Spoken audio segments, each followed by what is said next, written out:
Olá, pessoal. Desejo que todos estejam bem.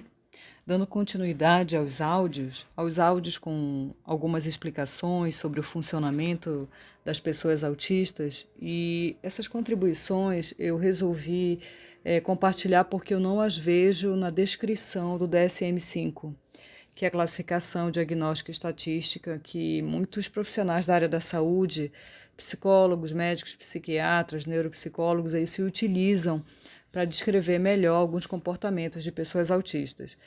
Então, no primeiro áudio, eu compartilhei as estratégias cognitivas comportamentais de camuflagem de pessoas autistas e que isso gera um desgaste, um esgotamento emocional e físico.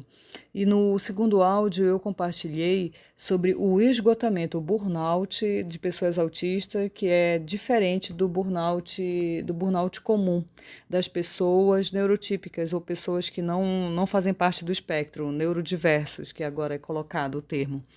E hoje eu me comprometi em falar, é bem interessante, essa sobrecarga que ocorre pela enxurrada de excesso de estímulos sensoriais, excesso de demandas sociais, de estresses cotidianos, elas podem resultar em duas estratégias, digamos, primitivas ou fisiológicas do ser humano. Uma é um termo, né, americano que chama meltdown e a outra é shutdown. Eu vou falar hoje do meltdown. Existem diferenças, elas são bem distintas mesmo. A meltdown ou colapso emocional ou também explosão emocional é um comportamento emocional muito intenso, ele é avassalador. Durante um momento de meltdown, as pessoas perdem total controle cognitivo. Então, tem comportamentos de muita raiva, de agressividade, de choro, de gritos. Então, é como se fosse aquela estratégia do ser humano da luta ou fuga, daquela sobrecarga, daquele excesso de estímulo. Então, para extravasar, é uma estratégia evolutiva do ser humano. Sem dizer se é funcional ou disfuncional, simplesmente é uma estratégia que pode ser dita até como imatura, tá? Nos consultórios e em outras repartições de saúde pública, são visíveis esses comportamentos em crianças, mas eles ocorrem em pessoas adultas. Então, pessoas costumam se isolar em algum estabelecimento da sua casa, banheiro, quarto ou em algum lugar reservado. Costumam bater a cabeça no chão, costumam bater a cabeça na parede. Eu acredito que vocês já tenham visto, alguns conseguem puxar o cabelo, isso na autoagressão. Existe a heteroagressão, que é a agressão ao outro. Então, eles tendem, sim, eles podem ser muito agressivos e agredindo fisicamente as pessoas. Especificando melhor a autoagressão, elas também podem ocorrer em comportamentos de autolesão. Eles podem empreender em si mesmos pequenos cortes. Eles podem puxar, arrancar cílios, arrancar sobrancelhas. Eles podem bater no rosto, eles podem se estapear. Não tão somente se jogar no chão, bater a cabeça no chão e bater a cabeça na parede, além da agressão ao outro. Eles podem também gritar. Gritar muito alto, gritar sem noção, às vezes falar palavras sem noção, desorganizar completamente.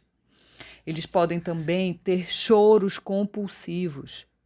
E sempre, gente, é muito interessante porque é desproporcional ao evento. E por que é desproporcional ao evento? Porque é um comportamento que ele foi se escalando, ele foi se acumulando e quando ocorre pela sobrecarga. Então, a estratégia que eles têm, essa estratégia de meltdown é uma estratégia de esvaziamento, é uma estratégia de fuga desse desconforto. E esse desconforto, mais uma vez, pode ocorrer por questões sensoriais, hipersensibilidade a estímulos, de luzes muito brilhantes, às vezes quando vão em cinema, sabe, luzes fortes, cinemas, lugares onde tem muito pisca-pisca, texturas incomuns, quando são expostos a estímulos sonoros abruptos, contínuos.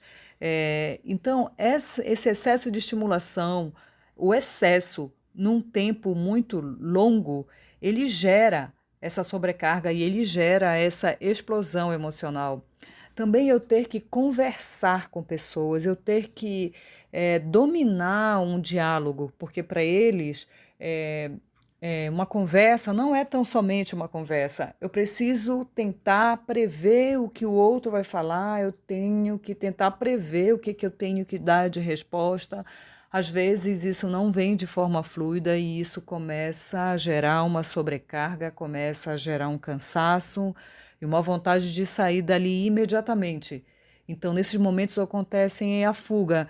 Eu vou me embora, não, estou cansada, não estou me sentindo bem, eu preciso sair agora daqui e saem, escapam. São comportamentos de escapismo que a gente fala. Então, o que é muito indicado nessas ocasiões é sempre começar a prever, começar a observar os sinais preditivos do esgotamento antes que ocorra a explosão emocional. Como eu falei, a explosão emocional é tão somente uma estratégia para se livrar desse desconforto que foi sobrecarga de estresse do dia a dia, sobrecarga de relacionamentos interpessoais, sobrecarga por camuflagem de relações, sobrecarga de estímulos sensoriais, sobrecarga por mudança de rotina.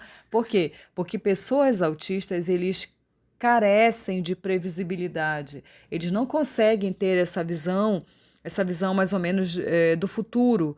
E essa carência da previsão gera medo, porque o ser humano ele precisa ter uma previsão do que vai acontecer naquele ambiente. Ele precisa, por uma questão de sobrevivência. E quando isso não ocorre, eles podem se utilizar das estratégias de colapso para sair de tudo aquilo, colapso, explosão emocional, ou desligamento, que será o tema do próximo áudio que eu vou compartilhar com vocês. Pessoal, eu desejo que vocês tenham compreendido. Qualquer dúvida, qualquer palavra que eu coloque que não fique bem claro, vocês, por favor, podem mandar perguntas para mim, podem fazer colocações a respeito, que eu estarei totalmente disponível para colaborar para uma melhor compreensão. Muito obrigada.